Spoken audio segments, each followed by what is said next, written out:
Hello everyone, welcome back. कैसे हैं आप सब। और आज हम फिर से कुछ क्वेश्चन यहाँ पर करने वाले हैं जो कि इम्पोर्टेंट हो सकते हैं हमारे टीजीटी पीजीटी एग्जाम और एलटी उत्तराखंड के लिए। यहाँ पर हम केमिस्ट्री के कुछ क्वेश्चन देखेंगे और इसका एक्सप्लेनेशन के साथ आंसर हम यहाँ पर करेंगे। तो चलिए स्टार्ट करते हैं। हमारा जो पहला क्वेश्चन है वो है द मैथमेटिकल रिलेशन और the passive of thermodynamics is. ठीक है, ऊष्मागतिकी के प्रथम नियम के गणितीय संबंध है। तो यहाँ पर हमारे पास फर्स्ट लॉ ऑफ थर्मोडायनेमिक्स के लिए कुछ रिलेशन दे रखे हैं। इनमें से बोल रहा है कि कौन इनमें से सही है। फर्स्ट रिलेशन है delta E is equal to Q minus W. Second है delta E equal to zero for a cyclic process. Third है delta E equal to Q for a isochoric process. And fourth दे रखा है all of the these. ठीक है, देखिए इसको हम कैसे करेंगे। हमारे पास जो फर्स्ट लॉ ऑफ थर्मोडायनेमिक्स होता है, फर्स्ट लॉ ऑफ थर्मोडायनेमिक्स होता है वो क्या बोलता है, वो बोलता है इंटरनल एनर्जी जो चेंज होता है वो क्या होता है, Q प्लस डब्ल्यू के बराबर होता है। ठीक है, लेकिन यहाँ पर एक चीज ध्यान देने वाली बात है, जो Q होता है यहाँ पर जो हमारे फॉर्मूले में अगर वो प्लस है तो इसका मतलब heat absorb by the system. ठीक है, अगर सिस्टम में हीट एब्जॉर्ब कर रहा है सिस्टम तो Q का जो सिंबल होता है वो क्या होता है, पॉजिटिव। ठीक है, तो प्लस Q मतलब heat absorb by system, minus Q बराबर heat released by the system, released by the system. ठीक है, ऐसे ही सिंबल होता है वर्क के लिए। अगर माइनस डब्ल्यू है इसका मतलब क्या है, work done by the system, work done by the system. और अगर माना प्लस डब्ल्यू है तो इसका मतलब work done on the system है, work done on the system. कहने का मतलब क्या है कि अगर किसी सिस्टम से हीट बाहर निकल रही है तो हम हीट को माइनस क्यू के फॉर्म में लिखते हैं, और हीट एब्जॉर्ब हो रही है सिस्टम द्वारा तो उसको हम प्लस क्यू के फॉर्म में लिखते हैं। सिमिलरली अगर वर्क सिस्टम द्वारा किया जा रहा है तो माइनस डब्ल्यू सिंबल आता है, जबकि work done on the system, system के ऊपर कार्य किया जाता है तो उसको प्लस डब्ल्यू से हम रिप्रेजेंट करते हैं। तो हमारे पास जो फॉर्मूला होता है ये delta equal to Q plus W, इसका मतलब क्या है, हीट का जो सिंबल है प्लस है, यानी कि heat absorb by the system है, heat absorb by the system है। और वर्क का जो सिंबल है वो भी पॉजिटिव है, यानी कि ऑन द सिस्टम वर्क हो रखा है, ऑन द सिस्टम वर्क हो रखा है। लेकिन अगर हम क्या कहें, सिस्टम के द्वारा वर्क किया है हुआ है तो delta equal to Q minus W. तो ये दोनों ही फॉर्मूले ठीक है, लेकिन डिपेंड करता है कि हम क्या मान के चल रहे हैं। ठीक है, सिस्टम का द्वारा काम किया गया है, सिस्टम के ऊपर काम किया गया है। तो अगर हम देखिए ये तो हमारे पास पहला रूल हो गया। तो इसका मतलब जो हमारे पास फर्स्ट जो दे रखा है delta E equal to Q minus W, ये फॉर्मूला सही है, क्योंकि ये क्या बता रहा है, जब सिस्टम द्वारा काम किया गया है तब internal energy change delta E जो होता है वो होता है क्यू माइनस डब्ल्यू। अब अगला जो टर्म है वो है delta E equal to zero for a cyclic process. ठीक है, अब एक चीज और होती है, हमारे पास जितने भी थर्मोडायनेमिक फंक्शन होते हैं, थर्मोडायनेमिक फंक्शन होते हैं वो दो टाइप के होते हैं। एक होता है स्टेट फंक्शन और दूसरा होता है क्या, पाथ फंक्शन, दूसरा होता है पाथ फंक्शन। तो स्टेट फंक्शन के अंदर जो आते हैं वो आते हैं क्या, एंथैल्पी, इंटरनल एनर्जी, ठीक है, एंट्रोपी, और उसके अलावा गिब्स फ्री एनर्जी जी, या फिर हेल्महोल्ट्ज फंक्शन ए। ये सब क्या होता है, थर्मोडायनेमिक फंक्शन जो ये होते हैं वो सब के सब स्टेट फंक्शन होते हैं। जबकि जो हीट होता है और वर्क होता है वो दोनों के दोनों कैसे होता है, पाथ फंक्शन होते हैं, यानी कि इनकी वैल्यू डिपेंडेंट ऑन पाथ होती है, कि अलग अलग पाथ से हमारा वर्क डन भी अलग अलग आता है और हीट जो आती है वो भी अलग अलग मिलती है। अगर हम डिफरेंट पाथ से जाएंगे तो वर्क भी अलग अलग मिलेगा और हीट भी अलग अलग मिलेगी। अगर जबकि ये जो हमारे पास स्टेट फंक्शन है ये केवल किस बात पर डिपेंड करते हैं, इनिशियल एंड फाइनल स्टेट पर, initial and final state of system. ठीक है, तो जो हमारे पास स्टेट फंक्शन होते हैं वो इनिशियल एंड फाइनल स्टेट पर डिपेंड करता है। फॉर एग्जांपल हमारे पास कोई यहाँ पर से मैं स्टार्ट किया, मैंने कोई सिस्टम, और यहाँ से होते हुए मैं बहुत सारे स्टेप से होते हुए फाइनली इसी प्रोसेस पर आ गया। ठीक है, तो मतलब हमारी इनिशियल और फाइनल स्टेट सेम होगी। तो इस टाइप के प्रोसेस को हम बोलते हैं साइक्लिक प्रोसेस। साइक्लिक प्रोसेस ऐसी प्रोसेस होती है जहां पर हम क्या करते हैं, डिफरेंट पाथवे से होते हुए फाइनली हम अपने ओरिजिनल पोजीशन पर आ जाते हैं, तो वो क्या कहलाती है, साइक्लिक प्रोसेस। इसलिए जितने भी, क्योंकि हमने बोला कि स्टेट फंक्शन केवल इनिशियल और फाइनल स्टेट पर डिपेंड करते हैं और इनिशियल और फाइनल स्टेट जो है साइक्लिक प्रोसेस में सेम हो जा रही है, इसीलिए इनमें जो भी चेंज आएगा वो इसकी वैल्यू कितनी हो जाती है, 0 हो जाती है। Delta E equal to 0, delta H equal to 0। तो जितने भी स्टेट फंक्शन होते हैं उनके लिए जो होती है साइक्लिक प्रोसेस के दौरान जो चेंज होगा, डेल्टा ई हो चाहे डेल्टा एच हो, वो क्या होंगे, सारे के सारे 0 होंगे। जबकि अगर हम चेंज इन क्यू और चेंज इन डब्ल्यू बोलेंगे तो वो जो है पाथ पे डिपेंड करेगा, इसलिए उसकी वैल्यू 0 नहीं होगी साइक्लिक प्रोसेस में।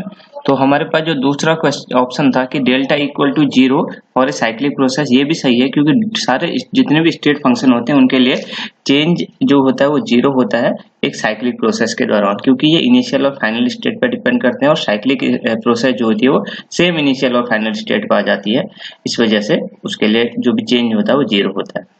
अगला सी ऑप्शन है delta E equal to 0 for isochoric process. अब ये भी सिमिलर फर्स्ट लॉ से है। तो क्या बोलता है, डेल्टा ई इक्वल टू हमने क्या बोला था, क्यू प्लस डब्ल्यू, और डब्ल्यू बराबर होता है क्या, माइनस पी डेल्टा बी। ठीक है, तो डेल्टा ई इक्वल टू क्या हो जाएगा, Q minus P delta V. तो यहाँ पर आइसोकोरिक मतलब होता है जहां पर वॉल्यूम चेंज 0 होता है। ठीक है, आइसोकोरिक मतलब डेल्टा वी 0, वॉल्यूम चेंज 0 होता है, उसको हम क्या बोलते हैं, आइसोकोरिक। तो डेल्टा वी की वैल्यू 0, तो पी से मल्टीप्लाई होगा ये सब 0, तो डेल्टा इक्वल टू क्या आ जाएगा, क्यू आ जाएगा फॉर आइसोकोरिक प्रोसेस। ठीक है, तो ऐसे ही आइसोथर्मल होता है जहां पर डेल्टा टी 0 होता है। ठीक है, एडियाबेटिक जहां पर डेल्टा क्यू 0 होता है। ठीक है, इस टाइप के सिस्टम होते हैं। तो आइसोकोरिक मतलब डेल्टा वी 0, तो पी डेल्टा वी 0, इसीलिए डेल्टा इक्वल टू क्यू आ जाएगा। ठीक है, तो ये आइसोकोरिक प्रोसेस में डेल्टा इक्वल टू क्यू के इक्वल होता है। तो यहाँ पर से सारे के सारे रिलेशन सही है। ठीक है, ऑल ऑफ द अबव हो जाएगा इसका आंसर। नेक्स्ट क्वेश्चन है विच इज प्रेसियन ब्लू। ठीक है, इनमें से कौन सा प्रेसियन ब्लू होता है। ठीक है, तो पहला दे रखा है K F E third F E C N whole 6, K F E second F E third C N whole 6, 1 and 2 both and none of these, इनमें से कौन सा सही है। ठीक है, अब यहाँ पर क्या होता है, हमें आइडिया होना चाहिए, जो प्रेसियन ब्लू होता है कलर होता है बिल्कुल डार्क ब्लू कलर का, और वो लेकिन वो एक कॉम्प्लेक्स दिखाता है, उस कॉम्प्लेक्स का नाम भी हम प्रेसियन ब्लू बोल देते हैं। तो यहाँ पर हमारे पास क्या है कि जो प्रेसियन ब्लू होता है उसमें आयरन पे जो होती है कौन सी ऑक्सीडेशन स्टेट होती है, बाहर वाले पे थर्ड ऑक्सीडेशन स्टेट, और अंदर वाले कार्बन पे होती है, सॉरी आयरन पे होती है second oxidation state.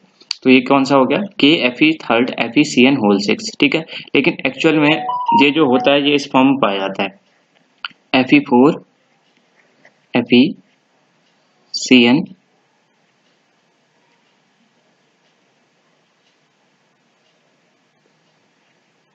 FeCN whole 6 और इसका होल थ्राइस। ठीक है, तो यहाँ पर जो फॉर्मूला होता है क्या होता है, Fe4 FeCN होल 6 का होल थ्राइस। ये जो FeCN होल 6 है इसका क्या होता है, होल थ्राइस होता है। ठीक है, अब देखिए बनता कैसे है, देख अब यहाँ पर जो कलर आता है वो क्या होता है, metal to metal charge transfer की वजह से आता है। ठीक है, ऐसा भी पूछा जा सकता है इसमें कलर किस वजह से आता है, तो इसको बोलते हैं चार्ज ट्रांसफर कॉम्प्लेक्स। लेकिन ये किस टाइप का होता है, मेटल और मेटल के बीच में, आयरन और आयरन के बीच में चार्ज का ट्रांसफर होता है। ठीक है, तो ये कहलाता है metal to metal charge transfer. Fe second से एफी थर्ड की ओर क्या होता है, चार्ज ट्रांसफर होता है, यानी इलेक्ट्रॉन का ट्रांसफर होता है। तो देखिए यहाँ पर ये कैसे ये फॉर्म होता है वो देखते हैं यहाँ पर हम। तो हमारे पास जो मेथड होती है बनाने की वो क्या होती है, 4FeCl3 plus 3K4 FeCN whole 6। ठीक है, ये दोनों क्या करते हैं आपस में रिएक्ट करते हैं। ठीक है, और यहाँ पर आयरन की जो ऑक्सीडेशन स्टेट आएगी वो सेकंड आएगी। तो होता क्या है यहाँ पर से K और Cl आपस में जुड़ जाते हैं। ठीक है, ये जुड़ जाएंगे और ये आयरन कहाँ पर जुड़ जाएगा, इसके साथ। तो क्या बन जाएगा यहाँ पर से Fe4 FeCN होल 6। ठीक है, और प्लस क्या बन जाएगा यहाँ पर से, प्लस बन जाता है 12 KCl बाहर निकल जाता है। अब ये जो बाहर वाला आयरन है यहाँ पर इसका ऑक्सीडेशन स्टेट थर्ड होता है, जबकि अंदर वाले का क्या होता है, सेकंड होता है।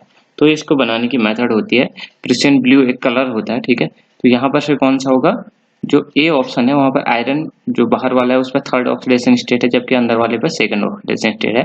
तो प्रेसियन ब्लू में ऐसा ही होता है। अगला देखते हैं अब, which of the following are aromatic, इनमें से कौन सा कंपाउंड एरोमेटिक है। ठीक है, अब देखिए इसको कैसे करते हैं, इसके लिए हमारे पास क्या होता है, हकल रूल ऑफ एरोमेटिसिटी। तो यहाँ पर हमें पता होना चाहिए कि हकल रूल ऑफ एरोमेटिसिटी होता क्या है। तो हमारे पास 2-3 पॉइंट होते हैं कि कंपाउंड साइक्लिक होना चाहिए, प्लेनर होना चाहिए, और थर्ड होना चाहिए completely conjugated. Completely conjugated, completely conjugated होना चाहिए। और ये सब करने के बाद अगर किसी सिस्टम के अंदर 2, 6, ठीक है, और इसके अलावा 10, 14, 18 इतने पाई इलेक्ट्रॉन अगर हैं, ठीक है, इतने क्या है, कंजुगेटेड पाई इलेक्ट्रॉन है। अब ये पाई इलेक्ट्रॉन के अंदर क्या क्या आ सकता है, पाई इलेक्ट्रॉन के अंदर हो सकता है लोन पेयर, ठीक है, नेगेटिव चार्ज, और इसके अलावा डबल बॉन्ड हो सकता है या ट्रिपल बॉन्ड हो सकता है। ये सब क्या कहलाते हैं, पाई इलेक्ट्रॉन। एक लोन पेयर में 2 इलेक्ट्रॉन काउंट करते हैं, एक नेगेटिव चार्ज में भी 2 इलेक्ट्रॉन काउंट करते हैं, एक डबल बॉन्ड में से एक ही पाई बॉन्ड होता है तो इसमें भी 2 काउंट करते हैं, और ट्रिपल बॉन्ड में भी हम 2 ही इलेक्ट्रॉन काउंट करेंगे।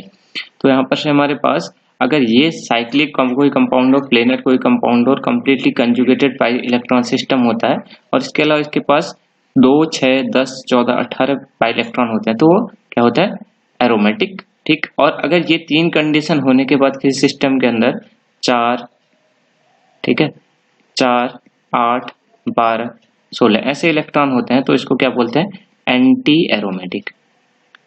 और अगर कोई सिस्टम इन तीनों कंडीशनों को फॉलो नहीं करता, साइक्लिक ना हो, या फिर प्लेनर ना हो, या फिर कंजुगेटेड ना हो, कंप्लीटली कंजुगेटेड ना हो, कंप्लीटली कंजुगेटेड ना हो, तो इन तीनों में से किसी भी कंडीशन को फॉलो अगर नहीं कर रहा है कोई सिस्टम, तो उसको हमको क्या बोल देते हैं, उसको बोल देते हैं नॉन एरोमेटिक।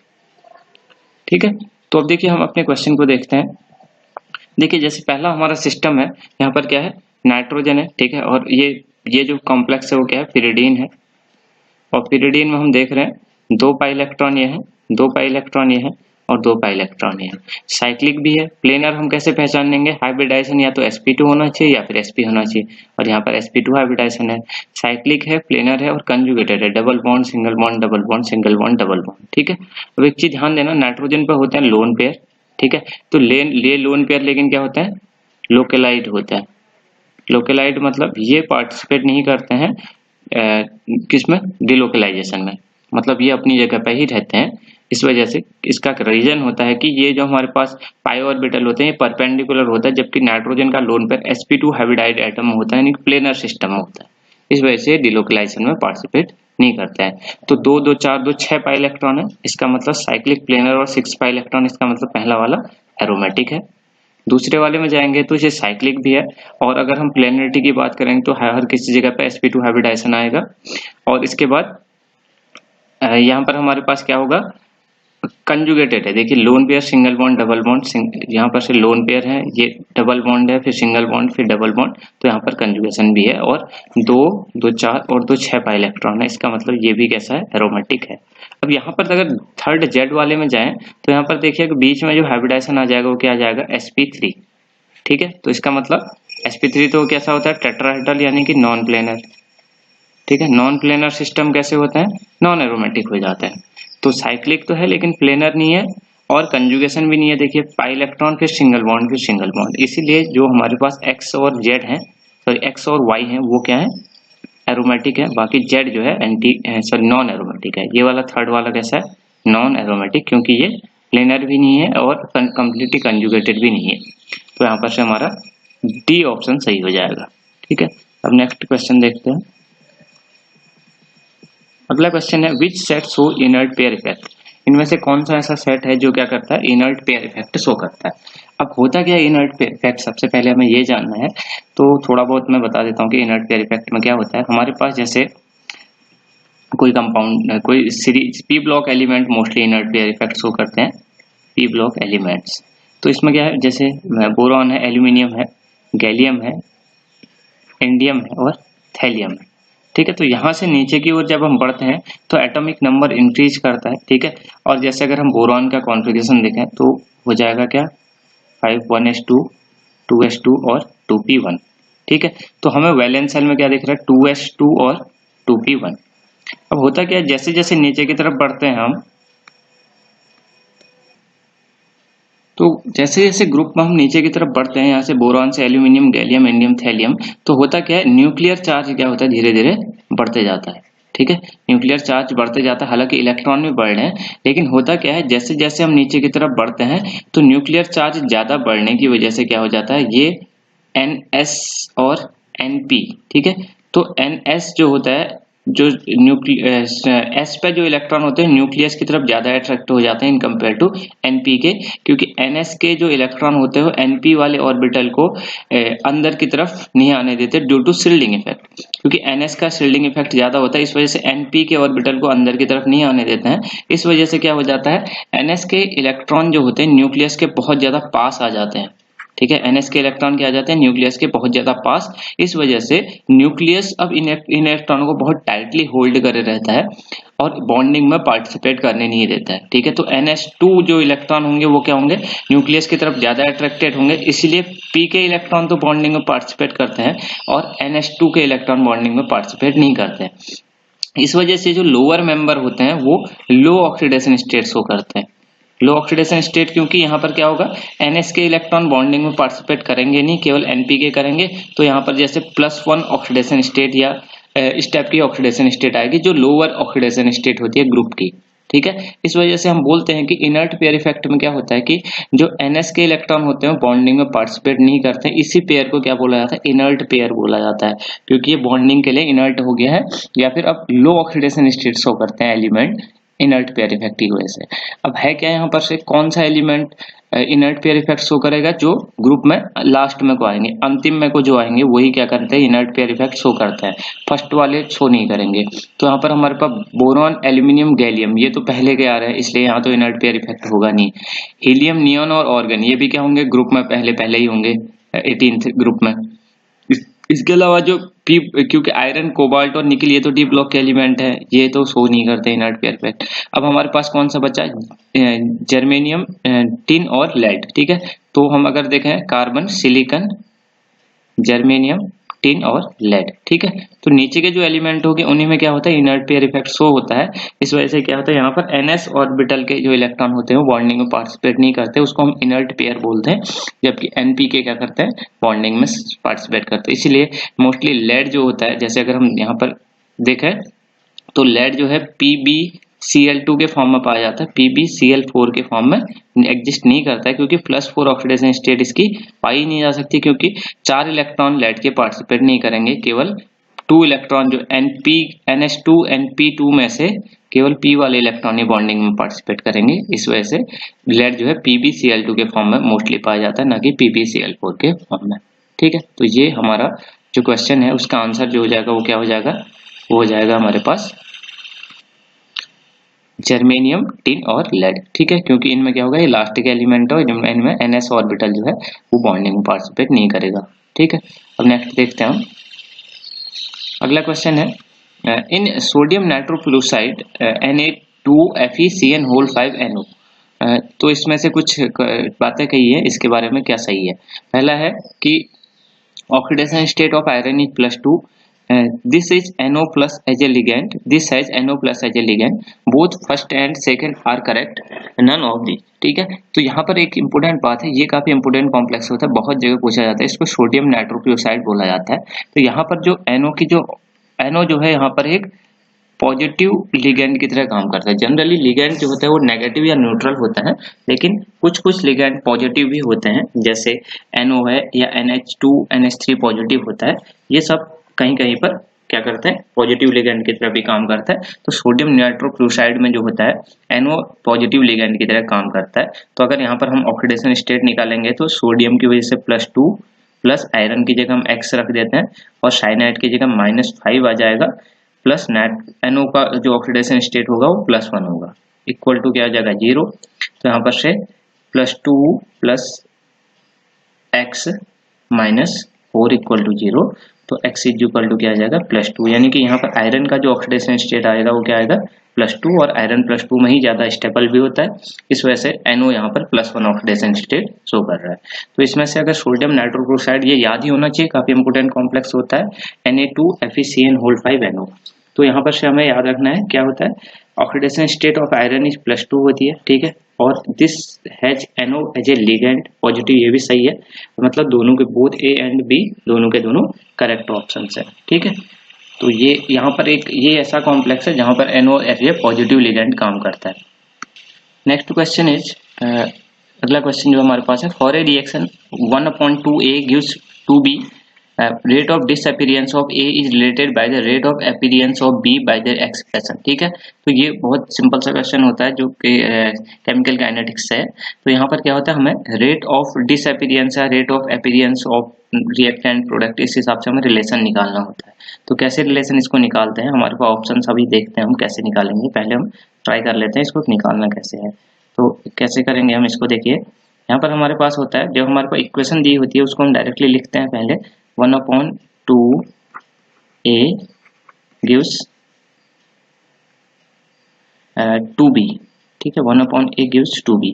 तो क्या होता है हमारे पास, किसी भी रिएक्शन को माना मेरे पास दिया है 2A गिव्स B। ठीक है, तो मैं कैसे इसका पहले सबसे पहले मैंने लिखना होता है rate of reaction. Rate of reaction क्या बताता है कि जो डिफरेंट हमारे पास रिएक्टेंट या प्रोडक्ट हैं उनके रेट के बीच में क्या रिलेशन है। ठीक है, किस हिसाब से A डिकम्पोज हो रहा है और किस रेट से B बन रहा है, या किस रेट से B फॉर्म हो रहा है, किस रेट A और B के बीच में किस क्या क्या डिसअपीयरेंस और अपीयरेंस का रिलेशन है, वो रेट ऑफ रिएक्शन से पता चलता है। तो बहुत सिंपल से हम लिखते हैं इसको, हम जो भी कोफिशिएंट होता है इसको 1 में लिख देते हैं। ठीक है, और रेट ऑफ डिसअपीयरेंस होता है माइनस में, माइनस dA/dt हो जाएगा, और इनटू क्या हो जाएगा 1/2।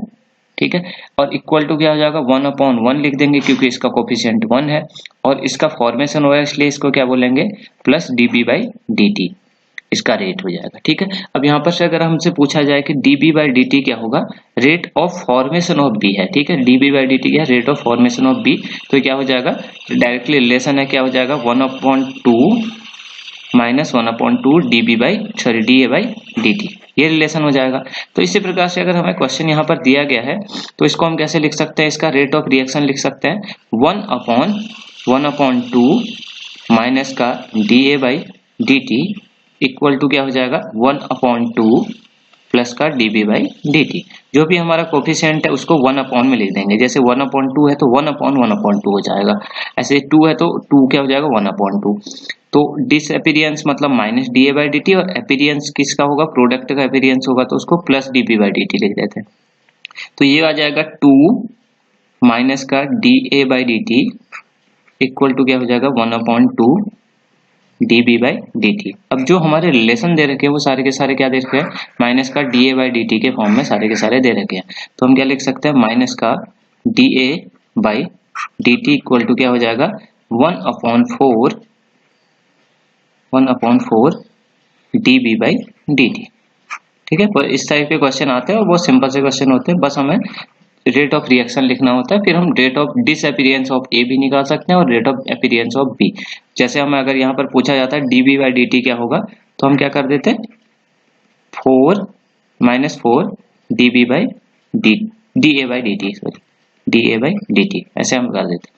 देखिए इस इक्वेशन का मतलब क्या है कि जो dA/dt का डिकम्पोजिशन का रेट है वो क्या है 1/4 dB/dt, मतलब जिस रेट से B फॉर्म हो रहा है, जिस रेट से A डिकम्पोज हो रहा है उससे 1/4 गुना रेट से B फॉर्म हो रहा है। ठीक है, तो मतलब B का फॉर्मेशन का रेट 1/4 गुना है किसके कंपेयर में, dA/dt के डिकम्पोजिशन के कंपेयर में। तो ये रिलेशन होता है।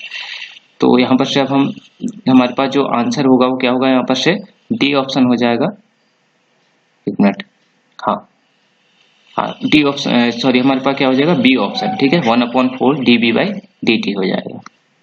अगला क्वेश्चन है, in which of the following reaction change in entropy increases. ठीक है, तो इस इक्वेशन में से किस में एंट्रोपी क्या हो रही है, बढ़ रही है। पहला ऑप्शन है H2O लिक्विड से H2O सॉलिड में जा रहा है तब, या फिर 2SO2 plus O2 2SO3 gas बना रहे हैं तब, NH3 gas plus HCl gas NH4Cl solid, और अगला है N2O5 gas gives N2O3 plus O2 gas. ठीक है, अब देखिए एंट्रोपी पहले होती क्या है वो चीज देखते हैं यहाँ पर हम। ठीक, तो देखिए यहाँ पर एंट्रोपी क्या होती है, एंट्रोपी होता है, एंट्रोपी रिप्रेजेंट करता है रैंडमनेस ऑफ द सिस्टम। ठीक है, रैंडमनेस ऑफ द सिस्टम, किसी सिस्टम के अंदर कितनी ज्यादा रैंडमनेस है वो क्या रिप्रेजेंट करता है, उसका एंट्रोपी। ठीक है, डायरेक्टली वैसे एंट्रोपी को मेजर कर पाना मुश्किल काम होता है, इसलिए हम चेंज इन एंट्रोपी मेजर करते हैं। जैसे अगर आप सिंपल शब्दों में बताऊं तो हमारे पास कोई सिस्टम है, मानो एक हमारे पास 3 सिस्टम है, ठीक है। एक सॉलिड है, सॉलिड में मॉलिक्यूल बिल्कुल कॉम्पैक्ट होते हैं, पास पास होते हैं, ठीक है। तो इसका मतलब यहाँ पर रैंडमनेस बिल्कुल नहीं होगी, मतलब मूवमेंट ऑफ पार्टिकल बहुत कम होगा। तो यहाँ पर एंट्रोपी क्या होगी, लेस होगी, सबसे कम, ठीक है, लीस्ट होगी। एस जो है सबसे कम। अब लिक्विड स्टेट में मॉलिक्यूल थोड़ा बहुत रैंडम मोशन करते हैं, इस वजह से थोड़ा सा बढ़ेगी, और गैसियस स्टेट की एंट्रोपी सबसे ज्यादा होगी। तो सॉलिड, लिक्विड और गैस में सबसे ज्यादा एंट्रोपी जो होगी वो क्या है, रैंडमनेस सबसे ज्यादा गैस की है, तो गैस में सबसे ज्यादा, लिक्विड में उससे कम, और गैस में सॉलिड में सबसे कम। तो सबसे ज्यादा एंट्रोपी जहां पर रैंडमनेस बढ़ रही हो, ठीक है।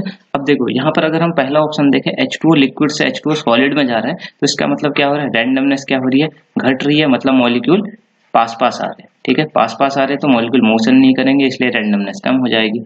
अगला देखें तो 2SO2 प्लस O2 2SO3, तो यहाँ पर देखिए लेफ्ट साइड में अगर हम देखें तो 3 गैस मॉलिक्यूल हैं, 2 इस SO2 के हैं प्लस एक ऑक्सीजन का है, तो ये दोनों मिल करके 2 ही मॉलिक्यूल गैस में कन्वर्ट हो जा रहे हैं, यानी कि यहाँ पर गैसियस मॉलिक्यूल 3 से 2 हो जा रहे हैं, यानी कि रैंडमनेस क्या हो रही है, कम हो रही है, क्योंकि गैसियस मॉलिक्यूल कम हो रहा है। अगला देखें NH3 gas plus HCl gas NH4Cl solid, तो यहाँ पर 2 गैसियस मॉलिक्यूल थे लेफ्ट साइड में, जबकि राइट साइड में एक सॉलिड का मॉलिक्यूल हो गया है। तो क्योंकि गैस से सॉलिड में जा रहा है तो वैसे भी रैंडमनेस कम हो रही है, और gaseous state 2 molecule of gaseous system से केवल एक ही मॉलिक्यूल ऑफ सॉलिड बन रहा है, तब भी क्या हो रहा है, रैंडमनेस कम हो रही है। तो जो हमारे पास डी ऑप्शन है वहां पर क्या हो रहा है, यहाँ पर से N2O5 देखिए 1 मोल ऑफ गैस है, ठीक है।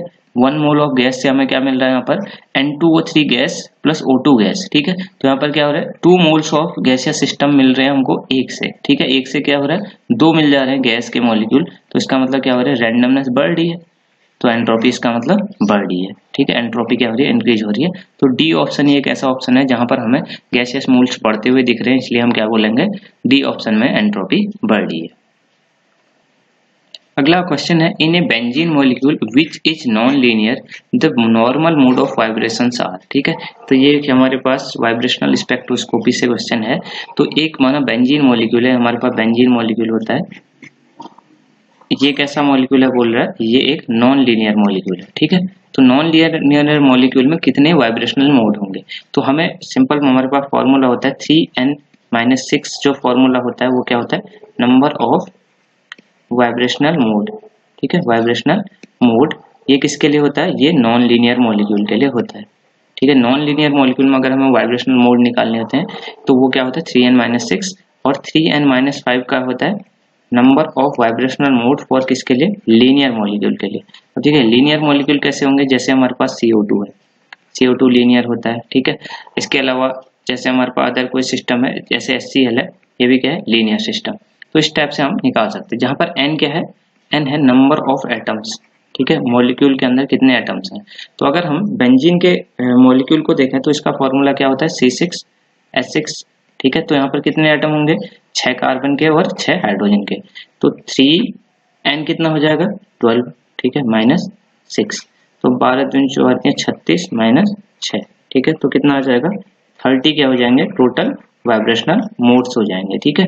अब क्या होता है, टोटल वाइब्रेशनल मोड्स में से कुछ IR एक्टिव होते हैं, कुछ IR इनएक्टिव होते हैं, वो वाइब्रेशनल स्पेक्ट्रोस्कोपी के अंतर्गत देखते हैं हम। लेकिन यहाँ पर अगर हम किसी कहीं पर पूछा जाए कि टोटल वाइब्रेशनल मोड कितने हैं, तो नॉन लीनियर मॉलिक्यूल के लिए 3n-6 होता है, जबकि लीनियर मॉलिक्यूल के लिए 3n-5 फॉर्मूला होता है। ये दोनों फॉर्मूले इंपोर्टेंट है, बस इन्हीं से हम निकाल देते हैं टोटल मोड।